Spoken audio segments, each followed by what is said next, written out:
محترم سامعین حاضرین، السلام علیکم ورحمۃ اللہ وبرکاتہ۔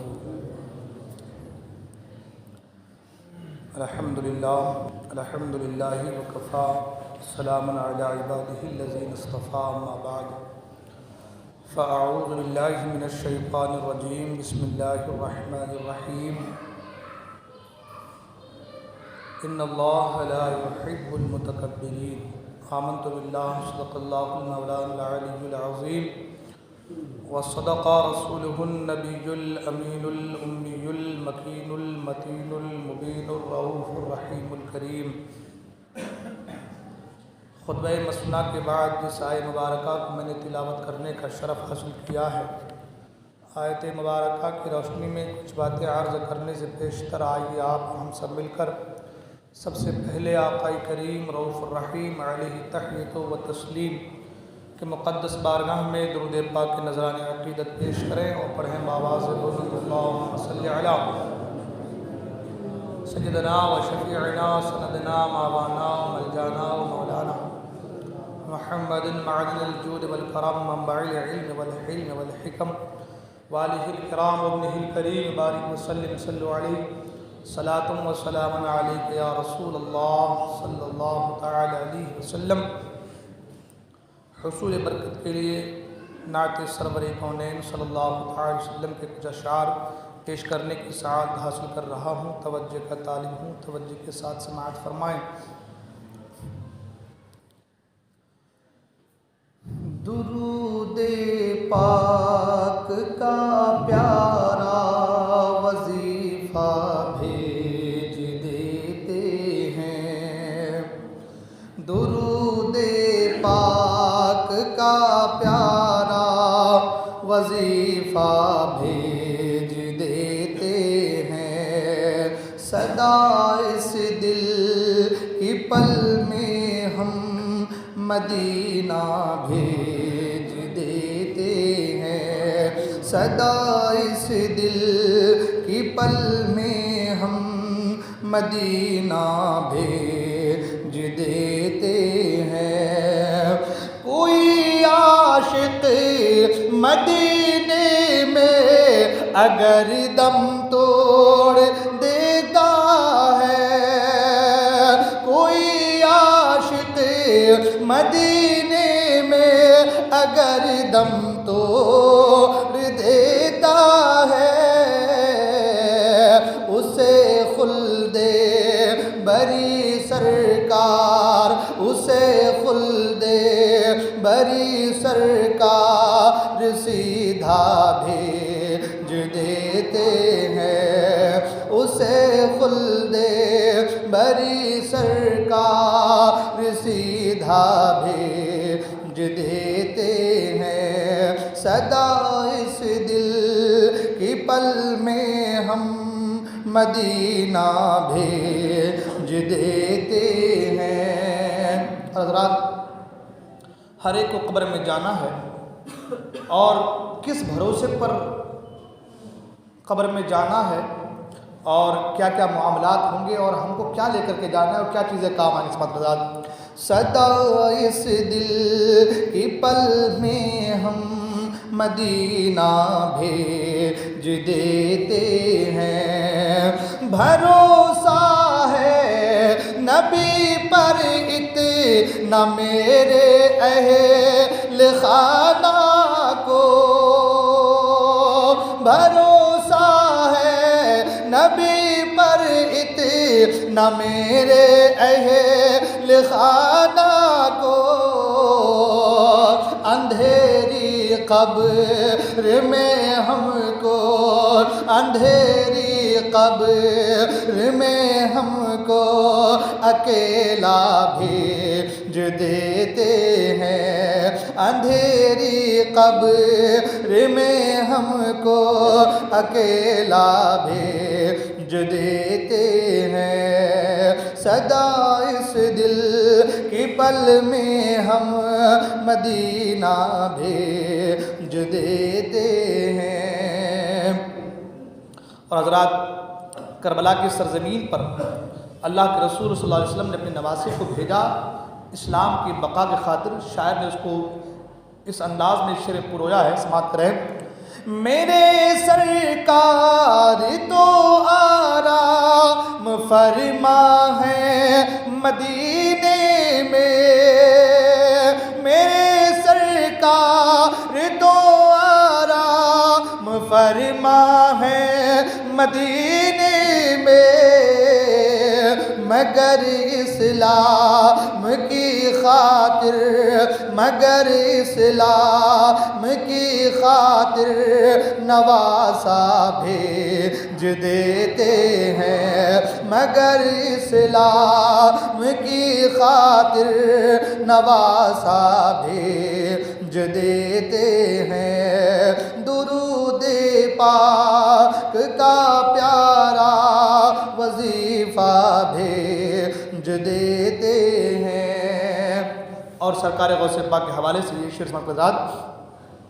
ہمارے غوث اعظم کی کرامت تو ذرا دیکھو، ہمارے غوث اعظم کی کرامت تو ذرا دیکھو، اگر مردہ کوئی آئے، اگر مردہ کوئی آئے تو زندہ بھیج دیتے ہیں، اگر مردہ کوئی آئے تو زندہ بھیج دیتے ہیں، صدا اس دل کی پل میں ہم مدینہ بھیج دیتے ہیں۔ اور حضرات بس آخری شعر سماعت حضرات، ہم سب کو معلوم ہے کہ سرکار غریب نواز عطائے رسول ہیں، یعنی اجمیر میں اللہ کے رسول نے سرکار غریب نواز کو بھیجا ہے۔ اب سرکار غریب نواز جسے چن لیتے ہیں اسے مدینہ بھیج دیتے ہیں۔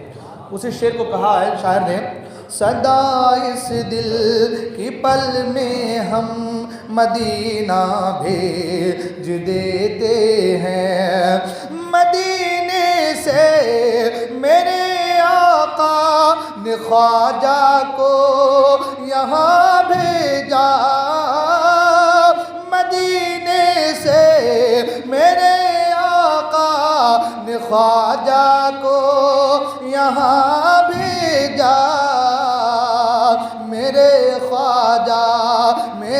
خواجہ جسے چاہیں مدینہ بھیج دیتے ہیں، میرے خواجہ جسے چاہیں مدینہ بھیج دیتے ہیں، درود پاک کا پیارا وظیفہ بھیج دیتے ہیں، صدا اس دل کی پل میں ہم مدینہ بھیج دیتے ہیں۔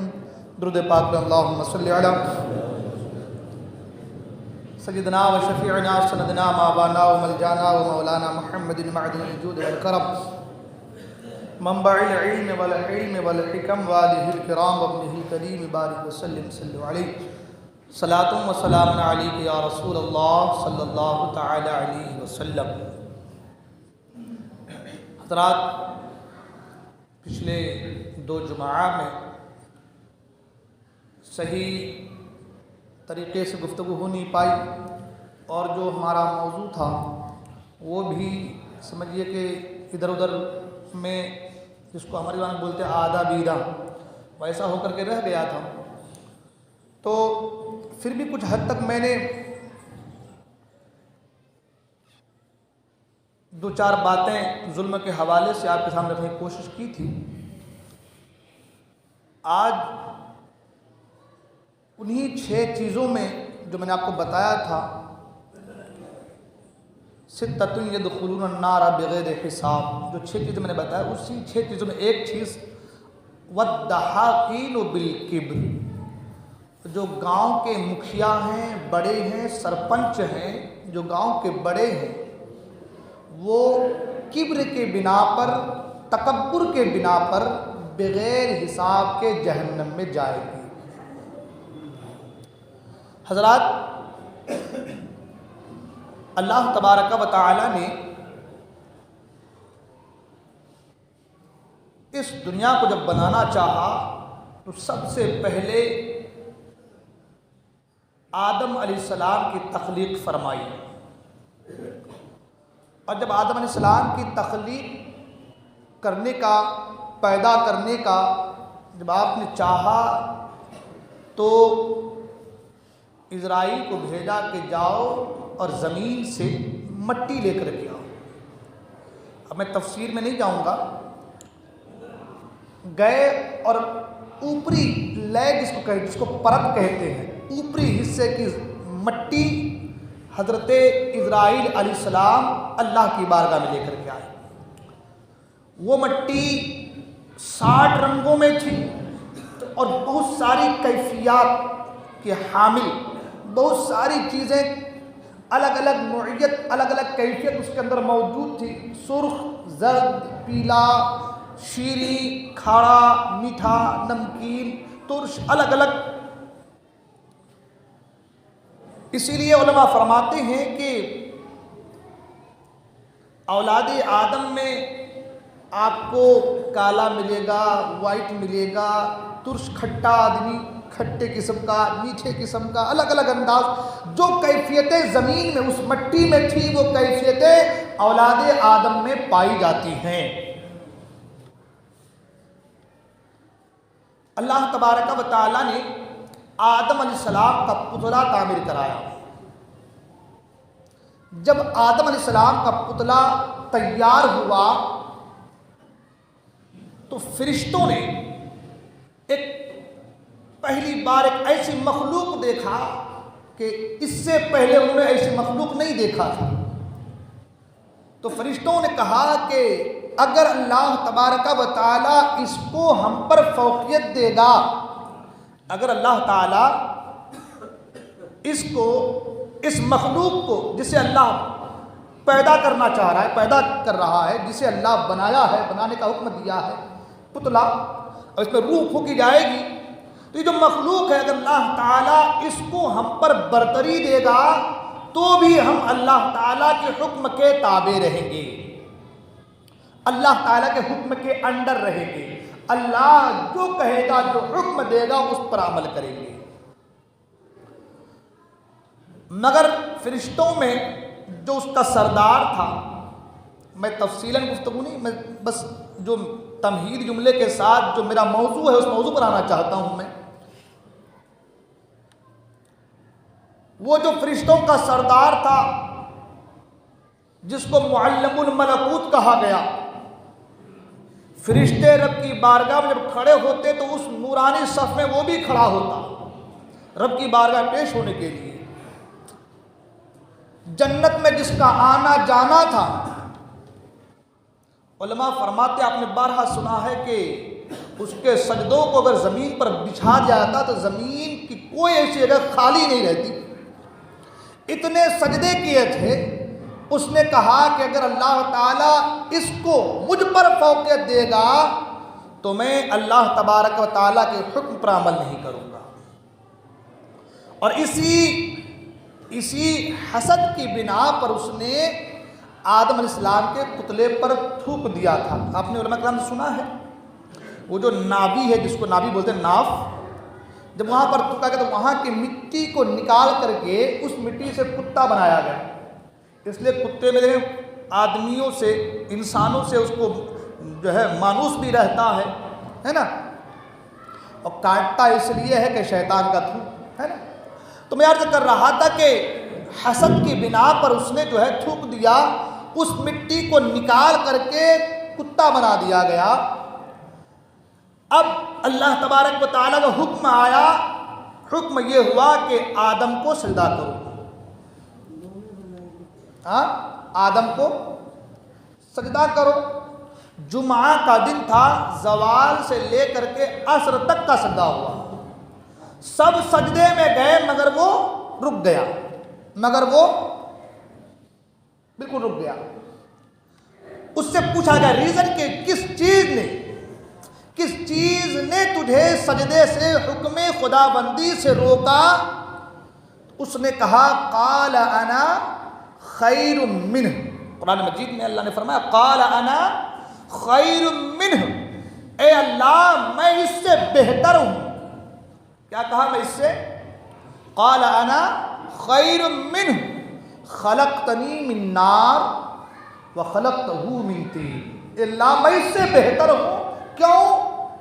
وجہ یہ کہ تو نے مجھے آگ سے پیدا کیا اور اس سے مٹی سے پیدا کیا. میں آگ سے پیدا کیا گیا ہوں، یہ مٹی سے پیدا کیا گیا ہے، تو کیونکہ میں آگ سے پیدا کیا گیا ہوں اس لیے میں اس سے بہتر ہوں. میں اس سے تو کائنات میں سب سے پہلا مرحلہ اور سب سے پہلی برائی اور سب سے پہلا گناہ جو ہوا وہ تھا حسد اور کبر، تکبر. وہ کیا تھے؟ حسد اور تکبر. اس نے کہا کہ میں اس سے بہتر ہوں کیونکہ میں آگ سے پیدا کیا ہوں، میں آگ سے پیدا کیا گیا ہوں. تو اللہ تبارک و تعالیٰ نے اس کے سجدوں کو نہیں دیکھا، اس کی محنتوں کو نہیں دیکھا، وہ جو معلم الملکوت تھا اس فرشتوں کا استاد اس کو نہیں دیکھا، اس کی عبادتوں کو نہیں دیکھا. اللہ نے کہا قال فاخرج منها فإنك رجيم وإن عليك لعنتي إلى يوم الدين. اللہ نے کہا نکل جا میری بارگاہ سے کہ تو مردود ہے، میری بارگاہ کا دربار کا راندھا ہوا ہے، نکل جا میری بارگاہ سے. وَإِنَّ عَلَيْكَ لَعْنَتِي إِلَى يَوْمِ الدِّينِ، اور قیامت کے دن تک تجھ پر لعنت ہے. اب کائنات میں یہ پہلا انسیڈنس تھا، یہ پہلی ایسی بات تھی، یہ پہلا ایسا معاملہ تھا جو گناہ عظیم، سب سے بڑا گناہ جس کو کہا جائے گناہ کی شروعات اس گناہ سے ہوئی کہ اس نے حسد کیا اور تکبر کیا. اس نے حسد اور تکبر، حسد آدم علیہ السلام سے اور تکبر اس بنا پر کہ میں بہتر ہوں. تکبر کی جو اصل ڈیفینیشن ہے، تعریف ہے، وہ یہی ہے کہ کسی انسان سے، کسی سے بھی اپنے کو بہتر سمجھنا، یہ تکبر ہے. کسی سے اپنے آپ کو بہتر سمجھنا یہ کمتر ہے، یہ میرے نزدیک اس کی کوئی اوقات نہیں ہے، میں اس سے بہتر ہوں، یہ تکبر ہے. اور اللہ تعالیٰ فرماتا ان اللہ لا يحب المتکبرین، کہ بے شک اللہ تکبر کرنے والوں کو پسند نہیں فرماتا. اللہ تکبر کرنے والوں کو پسند نہیں فرماتا. اب میں انشاءاللہ پھر تکبر کی کتنی کیٹیگریز ہیں میں آگے آپ کو بیان کرنے کی کوشش کروں گا. اگر پوری نہیں کر پایا تو ایک دو ضرور جو ہے ڈیفینیشن ہے اس کی چیز کو بیان کرنے کی کوشش کروں گا. مگر پہلے یہ کہ تکبر اللہ کو پسند نہیں ہے. تکبر جس کو ہم بہت ہی ہلکا سمجھتے ہیں، چھوٹا سمجھتے ہیں، یہ چھوٹی بات سمجھتے نا، وہ مجھ سے حقیر ہے، وہ غریب ہے، میں امیر ہوں، وہ جاہل ہے، میں پڑھا لکھا ہوں، میں عالم ہوں، وہ جاہل ہے نا، وہ اس کی کوئی شہرت نہیں ہے، میری شہرت ہے، اس کے لباس خراب ہے، میرے لباس اچھے ہیں. بہت ساری چیزیں تکبر کی آ سکتی ہے. اس کا فل فارم یہ کہ اپنے آپ کو کسی سے بہتر سمجھنا، یہ تکبر ہے، یہ کبر ہے. اور یہی چیز اللہ تعالیٰ کو پسند، یہی چیز اللہ تعالیٰ کو پسند. حدیث پاک میں ترمذی شریف میں اللہ کے رسول صلی اللہ تعالی وسلم فرماتے ہیں جو تکبر کرتا ہے، جو تکبر کرتا ہے، قیامت کے دن اللہ تعالیٰ ایسے انسان کو چوٹیوں کی شکل میں اٹھائے گا، چوٹیوں کی مانند اٹھائے گا، اور ہر طرف سے ان پر ذلتیں ہوں گی. اور فرمایا گیا کہ جہنمیوں کے پیپ کو اسے پلایا جائے گا جو تکبر کرتا ہے، کبر کرتا ہے. حضرات، آج جیسا کہ میں نے آپ کو بتایا کہ تکبر اللہ تعالیٰ کو پسند نہیں ہے. تکبر کی جو ڈیفینیشن ہے اس میں اس کو بتا دوں تاکہ ہم کو کیا لگتا ہے کہ بھائی میں تو بہت ہی اچھا انسان ہوں، میں تو کسی کو کچھ بولتا ہی نہیں ہوں. آئی ایم ویری ہمبل، جس کو کہا جاتا ہے بہت سادہ سیدھا انسان، میں کچھ بولتا ہی نہیں ہوں میں، ہے نا. تو میں آپ کو بتانا چاہوں گا کہ تکبر ہے کیا. شیطان نے یہی تو کہا تھا قال انا خیر منہ، میں اس سے بہتر ہوں. اور کتنی بار کہا تھا؟ 10-15 بار، 50-100 بار؟ ایک بار کہا تھا. کیا کہا تھا؟ قال انا خیر منہ، مولا میں اس سے بہتر ہوں. میں اس سے اپنے آپ کو آدم سے بہتر سمجھا، اپنے آپ کو دوسروں سے اچھا سمجھا، اپنے آپ کو دوسرے سے اچھا سمجھا. اللہ کو اس کی یہی کبر، یہی اکڑ، یہی گھمنڈ اللہ کو پسند نہیں آیا. اس نے کہیں 10 بار 20 بار 150 بار نہیں کہا، ایک ہی بار کہا تھا مولا میں اس سے بہتر ہوں. اللہ کو اس کا یہی اکڑنا پسند نہیں آیا، اسے اٹھا کر باہر پھینک دیا. جو فرشتوں کا سردار ہو، میں سبق درس کے طور پر کہ جو فرشتوں کا سردار تھا، جو معلم الملکوت تھا، جو جنت میں رہتا تھا، جو عبادت الہی میں مستغرق تھا، جو جن کا نام عزازیل کہہ کے پکارا جا رہا تھا، مگر صرف اتنا کہا مولا اس سے بہتر ہوں. اللہ نے اس کی ساری باتوں کو، بلکہ فرمایا گیا کہ وہ اتنا خوبصورت تھا، بہت ہی خوبصورت تھا، لیکن جیسے ہی کہا کہ میں بہتر ہوں، اس کا چہرہ سیاہ ہو گیا، کالا ہو گیا. اللہ نے اسے ذلیل کر کے راندہ درگاہ کر دیا. ایک بار کوئی کہہ دے میں اس سے بہتر ہوں، اس کی ساری باتیں رائے گاہ ہو گئی. آج ہم اپنے معاشرے پر، اپنی زندگی اور اپنے ماحول اور اپنے کلچر اور سوسائٹی پر جب ہم نظر دوڑاتے ہیں تو ہمیں معلوم یہ ہوتا ہے، ہمیں پتہ یہ لگتا ہے، ہمارے ہر قدم پر ہم تکبر کرتے نظر آ رہے ہیں. اس کی ایک نشانی، میں یہ نہیں کہ جو باتیں کہہ رہا ہوں تو کل کو کوئی ابھی سوچتے سنتے دماغ میں آ جائے وہ آدمی کے اندر یہ چیزیں ہیں. نہیں، میں اس آدمی کے نہیں کہہ رہا ہوں. آپ سن رہے ہیں، میں سنا رہا ہوں، میں آپ کے لیے اور اپنے آپ کے لیے کہہ رہا ہوں. آپ اپنے دماغ میں کسی اور کو لا کر کے، آپ غلط سوچ کر کے کسی انسان کے تعلق سے بدگمانی کر کے گناہ کا شکار نہ ہو. آپ اپنی زندگی میں اپنے آپ پر جھانک کر دیکھیں کہ آپ کی زندگی میں بھی یہ چیزیں آتی ہیں یا نہیں آتی ہیں. نمبر 1، ہماری کبھی خواہش ایسی ہوتی ہے کہ میں کسی محفل میں جاؤں تو مجھے دیکھ کر کے وہ کھڑا ہو جائے. اگر یہ چیز آتی ہے تو یہی کبر ہے، یہی تو تکبر ہے کہ ہم چاہتے ہیں کہ وہ جو بیٹھا ہے میں آؤں تو میرے استقبال میں کھڑا ہو جائے. یہ تکبر ہے، یہ کبر ہے.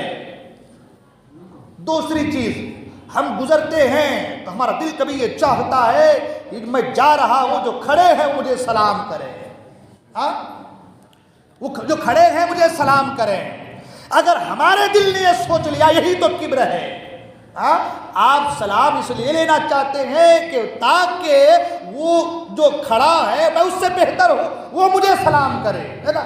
اسی کا نام تو کبر ہے. آقا کریم صلی اللہ علیہ وسلم ہر لمحہ صحابہ جب بھی ملتے تو صحابہ سے پہلے سرکار صحابہ کو سلام فرماتے ہیں. بلکہ ایک روایت میں یہ بھی ہے کہ صحابہ کرام نے متفق ہو کر یہ کہا کہ چلو آج سرکار کی بارگاہ میں چلتے ہیں اور سرکار کے سلام کرنے سے پہلے ہم سرکار کو سلام کریں گے. لیکن جیسے ہی پہنچے تو فرماتے ہیں کہ ہمارے پہنچتے ہی ہمارے سلام کرنے سے پہلے میرے مصطفیٰ نے ہمیں سلام کر دیا. سبحان اللہ. اب آپ اپنے دل میں نے پہلے کہا کہ دوسروں کے تعلق سے میرے کمیاں تو ہمارے اندر موجود ہے نا. ہم دوسروں کو کیا کہیں گے، دوسروں کے بارے کیا بولیں گے؟ ارے جب ہمارے اندر ہی خرابی ہے، انفیکشن ہماری باڈی میں ہے، ہم دوسروں کو کیا دوسروں کے تعلق سے کیا کہیں گے، دوسروں کو دوائی کیا دیں گے، خود ہم اس مرض میں مبتلا ہیں. بھی کرونا کا معاملہ چل رہا ہے ابھی بھی، تو اومیکرون اور نہ کیا کیا کرونا آتے ہی رہتا ہے، آئے گا ہی. وہ لوگوں کو تکلیف دینا ان کا خاصہ ہو گیا ہے. میں عرض کر رہا تھا کہ اگر کسی کو کرونا کی کوئی دوائی مل جائے اور وہ خود پازیٹیو ہو تو وہ دوائی دوسروں کو دے گا کہ خود اپنے اوپر اس کو لائے گا، خود پیے گا. ظاہر سی بات ہے پہلے خود پیے گا. تو کمزوری اگر ہمارے دل میں ہے، خرابی اگر ہمارے دل میں ہے تو ہمیں سب سے پہلے اپنے دل کو اچھا کرنا ہے. جب یہ دل اچھا ہوگا تو پھر ہم دوسروں کو دعوت دیں گے. وہی دوائی جو ہم نے اپنے اوپر لگایا ہے، اس دوائی کو خود اپنے باڈی میں لگایا ہے، اس دوائی کو دوسروں کو دیں گے تو اس کو فائدہ پہنچے گا. ورنہ اگر ہم نے اس دوائی کو دوسروں کو دیا وہ تو اچھا ہو جائے گا، لیکن ہمارا دل خراب کا خراب رہ جائے گا۔ اس کا مطلب یہ بھی نہیں ہے کہ بھائی دوسروں کو نہ دیا جائے، اسلام تو چاہتا ہے خود بھی اچھا بنو، دوسروں کو بھی اچھا بناؤ، ہے نا؟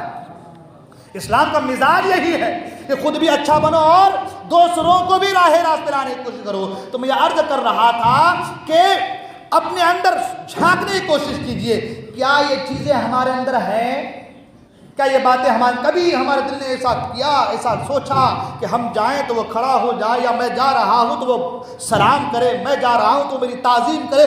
اگر ہم نے یہی سوچا، ایسا سوچا ہے، تو سمجھو کہ یہی کبر ہے، یہی اکڑ ہے، یہی گھمنڈ ہے، اور اسی چیز کو اللہ تعالیٰ پسند نہیں فرماتا۔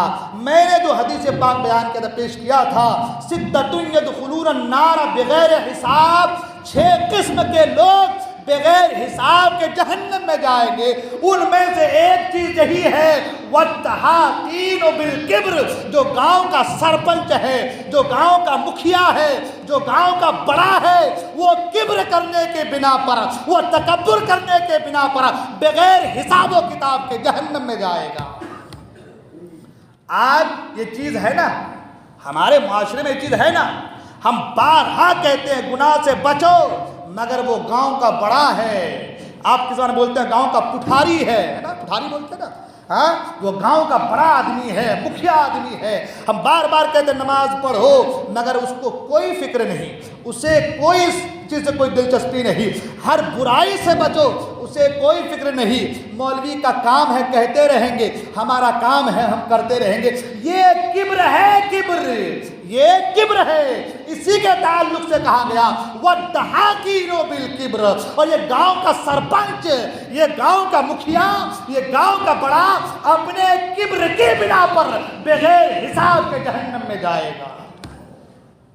آج پیسے کی اکڑ، شہرت کی اکڑ، گاؤں کا بڑا ہے تو اس چیز کی اکڑ، آج اسی اکڑ نے ہمیں اتنا زیادہ ذلیل کر دیا ہے کہ میں آپ کے سامنے بیان نہیں کر سکتا۔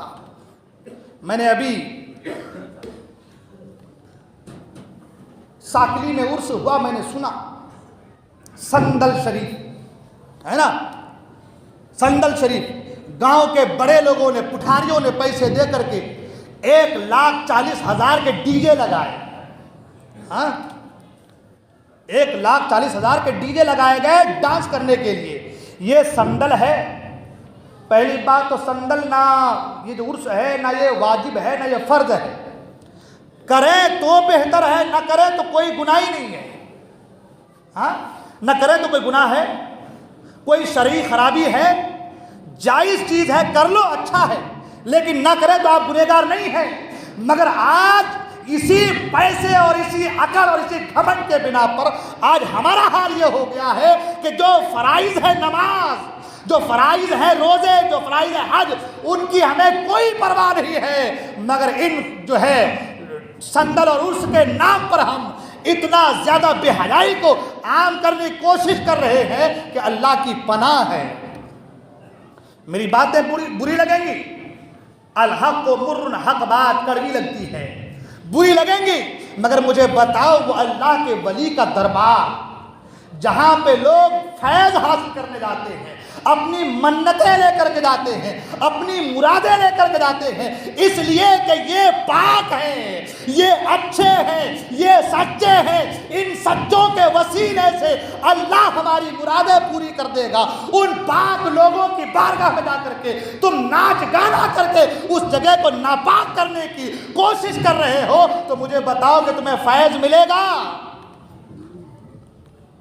میری باتیں کڑوی لگ رہی ہیں، ہاں، خراب لگ رہی ہوگی، مگر میں جو کہتا ہوں وہ سچ کہتا ہوں، کسی کو بری لگے تو لگے، مجھے اس کی کوئی پرواہ نہیں ہے۔ اب آپ مجھے بتاؤ، ان اللہ کے مقدس ولیوں نے کئی 100 سال تک غاروں میں رہ کر کے اللہ کو یاد کیا ہے، جنگلوں میں بیابانوں میں جا کر کے بغیر کچھ کھائے پیے اپنے جسم کو پاک کیا ہے، اپنی روح کو صاف کیا ہے، اور جس جگہ کو پاک کیا اس جگہ پر جا کر کے یہ ناپاک قسم کے لوگ جا کر کے گانے بازے کر رہے ہیں، ڈھول تاشے کر رہے ہیں، اس جگہ کو ناپاک کر رہے ہیں۔ مجھے بتاؤ یہ کبر نہیں تو کیا ہے؟ یہ گھمنڈ نہیں تو کیا ہے؟ یہ تمہیں اپنے پیسوں کی اکڑ نہیں تو کیا ہے؟ تمہیں شرم نہیں آئی؟ تمہارا دل خوف خدا سے پھٹ نہیں گیا؟ تمہاری آنکھوں سے پانی کے جگہ پہ خون نہیں نکلا؟ تمہیں شرم نہیں آئی کہ یہ وہ پاک در ہے جس پاک در سے دعائیں قبول ہوتی ہے، جس پاک لوگوں کی وجہ سے منتیں پوری ہوتی ہے؟ وہاں پر جا کر تم ناچ رہے ہو طوائف کی طرح۔ تمہیں شرم نہیں آئی اپنا ڈھونس جمانے کے لیے، اپنا پیسہ دکھانے کے لیے 1,40,000 تم نے حرام کاموں میں اللہ کے ولیوں کی بارگاہ میں خرچ کیا ہے؟ اس 1,40,000 سے کئی ہزار مسکینوں کے پیٹ بھرے جا سکتے تھے، کئی ہزار غریبوں کے پیٹ بھرے جا سکتے تھے۔ اور ہمارے سنی لوگ بھی کہتے ہیں، جب ہم اس بات کو کہتے ہیں تو کہا جاتا ہے کہ پیسہ اور دوسرا پیسہ نہیں ہے خرچ کرنے کے لیے، میلاد پر بات آتی ہے۔ میں نے کہا بے شک میلاد پر جتنا بھی خرچ کرو بے شک صحیح ہے، لیکن میلاد کی طرح سے ہو، عرس کی طرح سے ہو۔ عرس کا مطلب یہ نہیں ہے کہ 1,40,000 کے ڈی جے لگا کے تم ڈانس کرو، یہ عرس، اس کو عرس نہیں کہتے۔ عرس ہمارے بزرگوں نے قرار دیا ہے، عرس کا طریقہ ہمارے بزرگوں نے بتایا ہے۔ میرے سرکار سیدی اعلیٰ حضرت عظیم البرکت مجدد دین و ملت الشاہ امام احمد رضا خان فاضل بریلوی فرماتے ہیں، صاحب مزار سے اتنی دوری پر کھڑے رہو جتنی دوری پر اس کے ظاہری حیات میں تم کھڑے رہ سکتے ہو۔ آج تم مزار پہ جا کے ڈانس کر رہے ہو، حرام کام کر رہے ہو، جہاں پر جا کر منتیں ماننی چاہیے، جہاں پر جن کے وسیلے سے دعائیں کرنی چاہیے، جن کے وسیلے سے منتیں ماننی چاہیے، جن کے وسیلے سے دعائیں کرنی چاہیے، جہاں جا کر کے اللہ اللہ کرنا چاہیے، جہاں جا کر کے دنیا کو بھول کر کے یاد الہی میں مستغرق ہونی چاہیے، وہاں جا کر کے تم ڈی جے گاجے تاشے بازے کر رہے ہو۔ 1,40,000 کا کم ہوتے ہیں میرے بھائی۔ آج آپ اپنے محلے میں نظر دوڑا کر دیکھیں، کتنے ایسے غریب ہیں کہ جس کے پاس کورونا کی وجہ سے آج پیسے نہیں ہیں کہ اپنے بدن پر اس ٹھنڈ کے موسم میں اپنے بچوں کو ایک سویٹر دلا سکے۔ بغیر سویٹر کے بچے آج مدرسے پڑھنے آ رہے ہیں، میں خود دیکھ رہا ہوں، میں خود دیکھ رہا ہوں۔ میں نے کئی بچوں سے پوچھا کہ سویٹر پہن کر کے کیوں نہیں آئے، تو بچوں نے کہا کہ حضرت ہمارے گھر میں سویٹر نہیں ہے، یہ چیزیں نظر نہیں آتی۔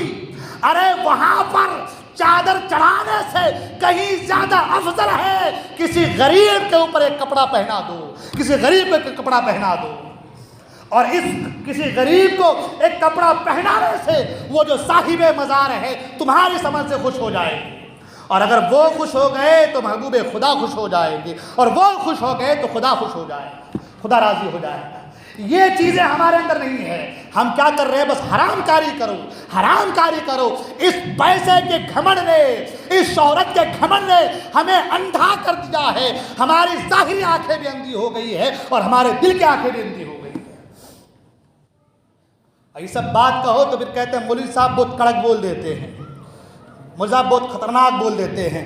میں کہتا ہوں نادان، تم خطرناک بات کرو، مجھے تو شرم آتی ہے کہ تمہارے کلیجے پھٹ کیوں نہیں گئے؟ ڈانس کرنے ناچنے والوں، اللہ کے ولیوں کی بارگاہ میں ناچنے والوں، خوف خدا سے تمہارے کلیجے پھٹ کیوں نہیں گئے؟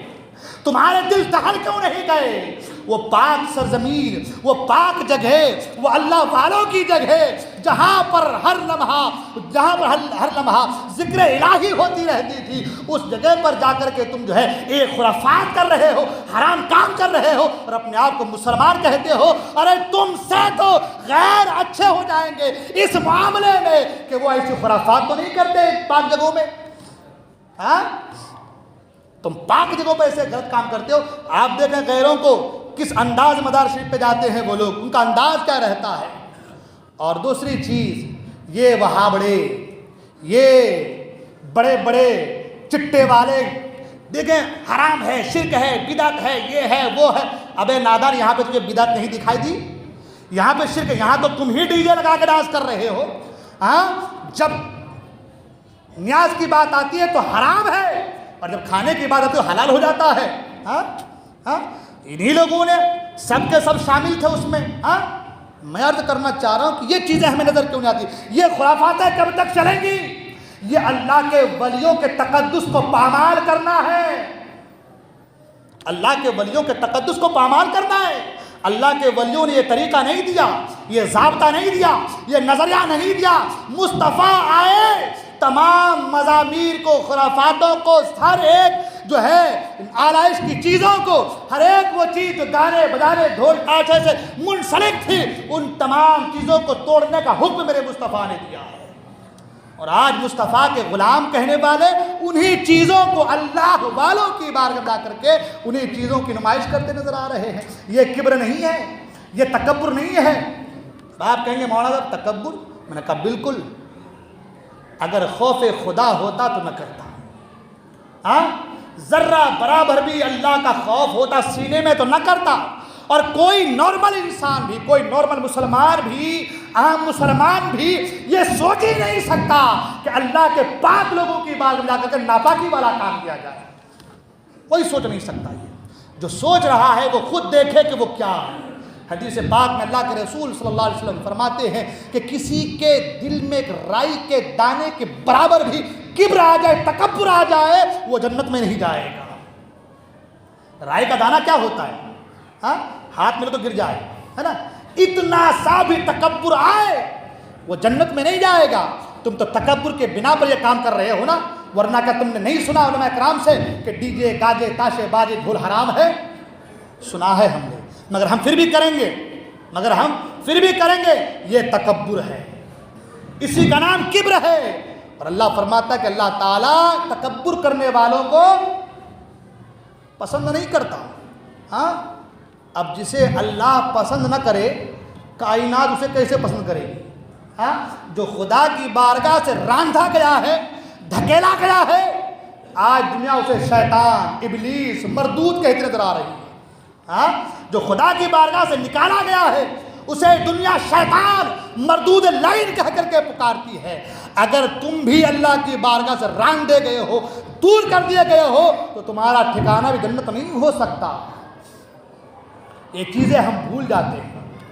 ہاں پہلے شادی میں ڈی جے، ہاں اب منگنی میں ڈی جے، اب کیک کاٹو تو ڈی جے، پھر بچے پیدا ہو تو ڈی جے، آہستہ آہستہ ہو جا کے مر جاؤ تو ڈی جے۔ غیروں میں ہوتا ہے نا، جب وہ مرتے ہیں تو خوب وہ بانسری بجا کر کے لے کے جاتے ہیں، تو ایسا ہمارا حال ہو جائے گا ہم کو، کیونکہ خوف خدا سینے میں ہے نہیں۔ اللہ خود فرماتا کہ دو خوف ایک جگہ جمع نہیں ہو سکتا، یا تو میرا خوف ہوگا یا دنیا کا خوف ہوگا۔ جس کے دل میں میرا خوف ہوگا دنیا کا خوف نہیں ہو سکتا، اور جس کے دل میں دنیا کا خوف ہوگا میرا خوف نہیں ہو سکتا۔ ہاں دھیرے دھیرے، اور جو ناچ رہے ہیں، جو نچنیا قسم کے لوگ ہیں، ان سے کہوں گا بھیا اگر ناچنے کا اتنا ہی شوق ہے تو وزٹنگ کارڈ بنا لو، ہاں اس میں لکھ دو ہم لوگ طوائف لوگ ہیں، نچنیا لوگ ہیں، جہاں جہاں پروگرام ہو ہم کو بلاؤ، ہم فری میں ناچیں گے۔ ہاں کارڈ بنا لو چھوٹا سا اور ناچو ہر جگہ پہ، میت میں ناچو، شادی میں ناچو، جہاں دل چاہے وہاں ناچو، ایک اپنا ایک گروپ بنا لو ناچنے کا۔ اللہ اکبر، اللہ کے مقدس ولیوں کی بارگاہ میں اللہ اکبر، یہ خرافات ہے۔ ایسی آج مسلمان کا کم پریشان ہے، اور جب ایسا کام ہوگا، ایسی حرکتیں ہوں گی تو پھر انقلاب کیسے آئے گا؟ تم غالب کیسے ہوگے؟ فرمایا گیا کہ جب بے حیائی عام ہو جائے تو اللہ تعالیٰ تمہارے اوپر ظالموں کو مسلط فرما دے گا۔ اور آج ظالم مسلط ہے ہمارے اوپر، کس بنا پر؟ ہماری بے حیائی کے بنا پر۔ ہم جو اللہ والوں کی بارگاہ میں جا کے جو ناچتے ہیں نا، یہ بے حیائی کے بنا پر آج ظالم مسلط ہے۔ آج حال ہمارا یہ ہو گیا ہے کہ ہم سر اٹھانے کے قابل نہیں رہے۔ دیکھیں نا آپ، اگر کوئی غیروں کے خلاف ایک شبد بھی بول دے تو فوراً اس کو پھانسی ہو جائے گی، مگر ہمارے قرآن کے خلاف باتیں ہو رہی ہے، محمد عربی کے خلاف باتیں ہو رہی ہے، اسلام کے خلاف باتیں ہو رہی، مسلمانوں کو کاٹنے کی باتیں ہو رہی ہے، مگر مجال ہے کہ ان کو قید کیا جائے، مجال ہے کہ ان کو پھانسی دی جائے، مجال ہے کہ ان کے تعلق سے دفعات قائم کیے جائے۔ نہیں، تمہارے ہمارے لیے ہے۔ کیوں؟ اس لیے کہ ظالم کو ہمارے پر مسلط کر دیا گیا ہے۔ اگر اس ظالم کے ظلم سے بچنا چاہتے ہو، اگر تم اس ظالم کو جو ہے اپنے قدموں تلے روندنا چاہتے ہو، تو تمہیں اللہ اور اس کے رسول کے احکام کے فرمان کے مطابق، احکام کے مطابق اپنی زندگی کو گزارنا ہوگا۔ جب تم ایسا کرو گے پھر اللہ کا فرمان ہے وعد اللہ الذین آمنوا منکم وعملوا الصالحات لیستخلفنہم فی الارض کما استخلف الذین من قبلہم۔ اللہ فرماتا اللہ کا وعدہ ہے تمہارے ساتھ، وعد اللہ الذین آمنوا منکم، تمہارے ساتھ اللہ کا وعدہ ہے، وعملوا الصالحات، آمنوا منکم وعملوا الصالحات، ایمان لے آؤ اور اچھے عمل کرو، آمنوا منکم وعملوا الصالحات، ایمان لے کر کے آؤ اور اچھے عمل کرو، لَيَسْتَخْلِفَنَّهُمْ فِي الْأَرْضِ، زمین پر اللہ تعالیٰ تمہیں خلیفہ بنا دے گا، پوری سلطنت تمہارے قبضے اختیار میں ہوگی، سب چیزیں تمہارے انڈر ہوں گی، تمہارے ماتحت ہوں گی، مگر کرنا کیا ہے؟ تمہیں اپنے ایمان کو مضبوط کرنا ہے، مستحکم کرنا ہے اور اچھا عمل کرنا ہے۔ تو کیا اللہ والوں کی بارگاہ میں جا کے ناچنا یہی اچھا عمل ہے؟ ہاں، یہ اچھا عمل ہے؟ اگر پھر یہ اچھا عمل ہے تو پھر ظالم مسلط ہو، ہاں، اس کو اگر تم نے اچھا عمل سمجھ لیا ہے پھر ظالم کو مسلط ہونا ہے۔ اور اگر تم نے خوف خدا سے اپنے سینے کو آباد رکھا، عشق مصطفیٰ سے اگر تم سرشار ہو گئے، تو پھر کائنات میں کسی کے اندر اتنی طاقت نہیں کہ قوم مسلم کو سرنگو کر سکے، نیچا دکھا سکے۔ علامہ اقبال نے ایک شعر کہا تھا مسلموں کے حوالے سے کہ یہ ایسے مسلم ہیں جنہیں دیکھ کر شرمائے یہود، ہے نا، ایسا کچھ کہا تھا شعر میں۔ آج ہمارا حال یہی ہو گیا ہے کہ آج یہودی حیران ہیں کہ مسلمان کیسے تھے کیسے ہو گئے، ہاں، وہ جو چیز بھیج رہے ہیں ہم اس پہ عمل کر رہے ہیں۔ دیکھ رہے نا بچوں کا، نوجوانوں کا پینٹ دیکھیے آپ، یہاں سے کٹا، گھٹنے دکھ رہے ہیں مگر نماز پہ کھڑا ہے وہ، ہاں، یہ جو پہنا ہے یہ لباس کن کے ہے؟ یہ جو بال تم نے کاٹا ہے یہ کاٹنے کا انداز کس کا ہے؟ یہ جو تم نے چہروں سے داڑھی کو ہٹا دی ہے یہ انداز کس کا ہے؟ یہ ساری چیزیں یہود و نصارہ کی ہے۔ وہ خوش ہو رہے ہیں کہ ہمارے طرز عمل پر زندگی گزار رہے ہیں، ہمارے کہنے پہ چل رہے ہیں، ورنہ مجھے بتاؤ آج ہر جگہ میں سنڈے کو چھٹی ہوتی ہے۔ سنڈے ان کا دن ہے کہ نہیں ہے؟ ہاں، کہیں ایسا ہے جہاں پر جمعہ کے دن چھٹی ہوتی ہے؟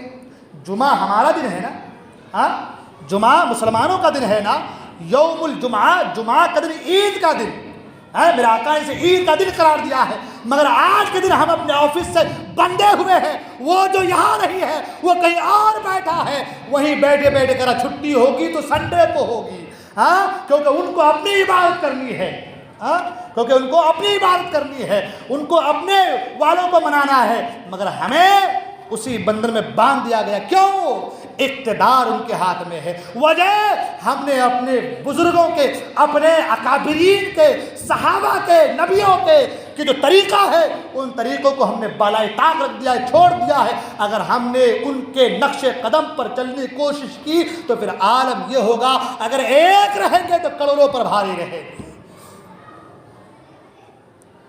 کیا کیا باتیں کروں میں آج، جب دیکھتا ہوں گزرتا ہوں تو مجھے افسوس ہوتی ہے۔ یہ مسلمانوں کا حال، نوجوانوں کا حال ہے۔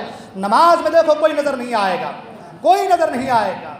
آپ یہ گیلانی مشن کی جو تربیتی محفل ہماری چل رہی ہے گیلانی مشن کے حوالے سے دیکھیں، آپ بلانا پڑتا آؤ بھائی آؤ بھائی، مگر قوالی رکھ دو سب آ جائیں گے، کیونکہ وہاں یہ والا جو رہے گا، ہاں، سب آ جائیں گے، وہاں پہ یہ والا رہے گا، سب آ جائیں گے وہاں پہ، وہاں جو دھوم دھڑک کا رہے گا سب آ جائیں گے وہاں پہ۔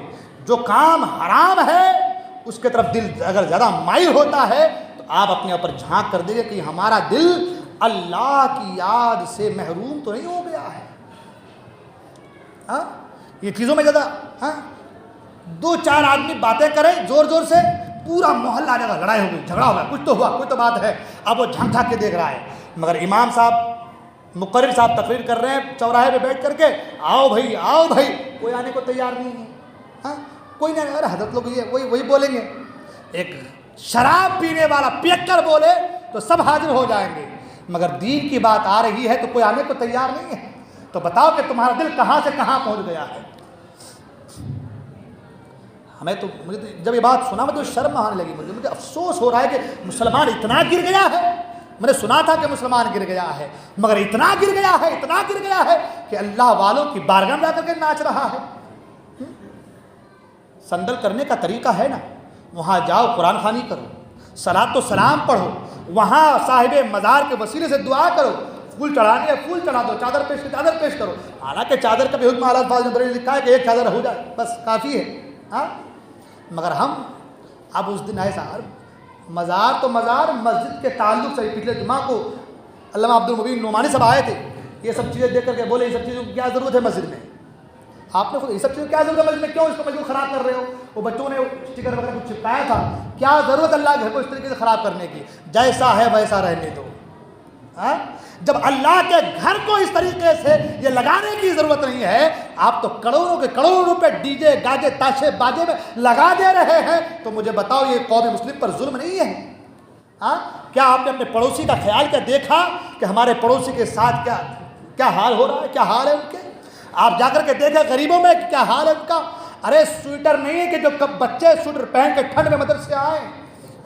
یہ سب چیزیں دیکھنے ہمارے پاس وقت نہیں ہے. ہم کو تو بس یہ چاہتے ہیں اپنا اکڑ اپنا تکبر اپنی شان کہ ہم گزرے تو ہم اچھے کپڑے پہنے گزرے تاکہ لوگ کہے کہ گاؤں کا بڑا آدمی کٹھاری آ رہا ہے گاؤں کا. آج انہی چیزوں نے ہمیں برباد کر دیا ہے، تہس نہس کر دیا ہے. قوم مسلم کو اندر سے کھوکھلا کر دیا ہمیں. رونا آتا ہے رونا اپنے قوم مسلم کی حالت پر دیکھ کر کے. کوئی ایسا نہیں ہے جو قوم مسلم کا ساتھ دے آج، مگر وہ اس کی وجہ یہ ہے کہ ہم خود نہیں چاہتے کہ ہم سدھریں. ہم خود اپنے ہاتھوں سے اپنے پاؤں پہ کلہاڑی مارتے. ہمارا حال آج پولٹری فارم کے مرغیوں کی طرح ہو گیا ہے، جب چاہا نکالا ذبح کر دیا. آج وہی حال ہمارا ہو گیا، مگر ہمیں افسوس نہیں ہے، ہمیں اس کی فکر نہیں ہے، احساس نہیں ہے. ہمیں احساس مر گیا ہے، ہمارا مر گیا احساس. ہم مجروح ہو چکے ہیں. ہم کیا شان اور کیا مقام تھا مسلمانوں کا، کیا بنا کے چھوڑ دیا ہم نے مسلمانوں کا. اسلام کو لوگ اتنا اہم مذہب اور مسلمانوں کی اتنی شان والا سمجھتے تھے، آج قوم مسلم کے نام پر لوگ تھوکتے ہیں، گالیاں دیتے ہیں. احساس نہیں ہے، مجروح ہو چکے ہیں ہم لوگ.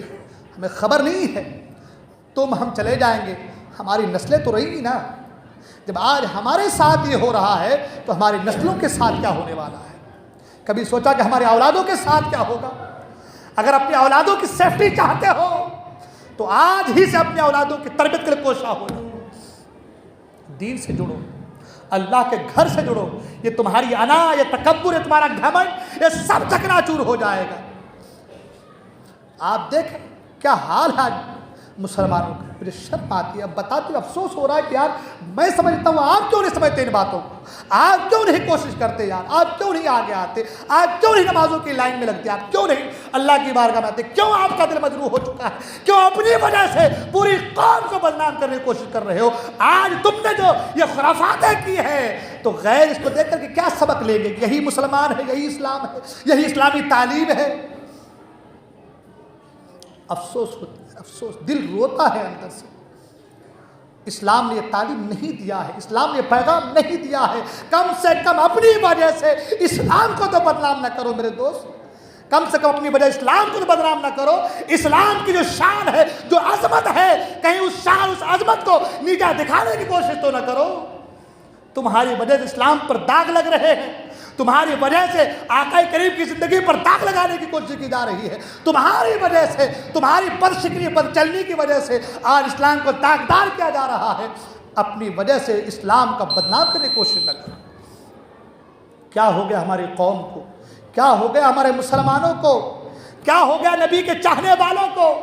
وہ نبی کے عاشق تھے نا، تلواروں پر چلنے کو تیار تھے، تیل جلتے ہوئے انگاروں پر چلنے کو تیار تھے، کھولتے تیل پر گزرنے کو، ڈوبنے کو تیار تھے، مگر اسلام کی شان میں ذرا سی آنچ آ جائے اسے برداشت نہیں کر سکتے تھے. آج اسلام کو سرے بازار نیلام کرنے کی کوشش کی جا رہی ہے. ہم ہنس رہے ہیں. ہمارا دل مردہ ہو چکا ہے، ہمارا دل کالا ہو چکا ہے. اس دل کو صاف کرو. سوچو یار ہم کیا کرنے آئے دنیا میں، کس لیے آئے ہیں، رب نے کیوں بھیجا ہے؟ ہمارے نبی کی اس اسلام کے لیے کیا کیا مشقتیں ہیں، کم سے کم اس کو تو پہچانو یار. 3 سال تک شعبہ ابھی تعلیم میں میرے آقا مقید رہے ہیں.